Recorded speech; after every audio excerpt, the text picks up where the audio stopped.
तास तरी पण काय तो पोटाचा घेर कमी होत नाही।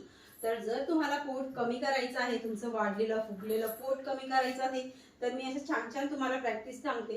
त्या जर तुम्ही रोज डेली केल्या ना, तुमचं पोट गॅरंटीने आतमध्ये जाणार आहे। याच्यासोबत खाण्यावरती कंट्रोल करणे, गोड कमी खाणे, गोड आणि जास्त पोटाचा घेर वाढतो, पाणी चांगलं पिणे, या टिप्स फॉलो करत राहायच्या। हळूहळू आपली म्हणजे प्रॅक्टिस तर नाही, पण हळूहळू या सवयी लावून घ्यायच्या। त्या आपल्या डेली लाईफस्टाईल मध्ये जर ऍड केला तर मग आपल्याला खूप इझी जातं आणि आपली हेल्थ पण चांगली राहते। नुसतंच वजन कमी करणं किंवा पोट कमी करणं हेच महत्वाचं नाही ना, हेल्थ चांगली राहणं ते खूप महत्वाचं आहे। मग त्याच्यासाठी अशा सवय आपल्याला लावून घ्यावाच लागतं। आता काय प्रॅक्टिस करायची आहे ज्याने तुमचं पोट लवकर कमी होणार आहे, तर या पोझिशन मध्ये यायचं।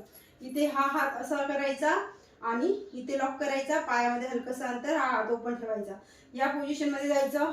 1 2 3 4 5। दुसऱ्या पायाला पूर्ण पोटावरती साईडून दाब येतो, दुसऱ्या साईडून पण दाब आणायचा आहे, या पोझिशन मध्ये यायचं। 1 2 3 4 5। दुसरी प्रॅक्टिस सांगते, या पोझिशन मध्ये यायचं।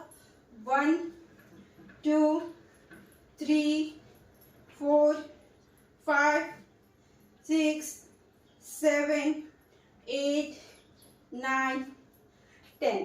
आणि अजून याच्यासोबत तुम्हाला प्रॅक्टिस पाहिजे असतील तर इथे त्रिकोणामध्ये तुम्हाला दिलेले असतात लॉंग व्हिडिओ माझे, त्याच्यावरती क्लिक जर केलं तर तुम्हाला लॉंग व्हिडिओ येऊन जातात। म्हणजे तुम्हाला अजून एक्सरसाइज पण भेटतात करायला आणि रिझल्ट पण चांगले भेटतात। तर नक्कीच तो व्हिडिओ लॉंग बघू शकता। हा व्हिडिओ आवडला असेल तर लाईक सबस्क्राईब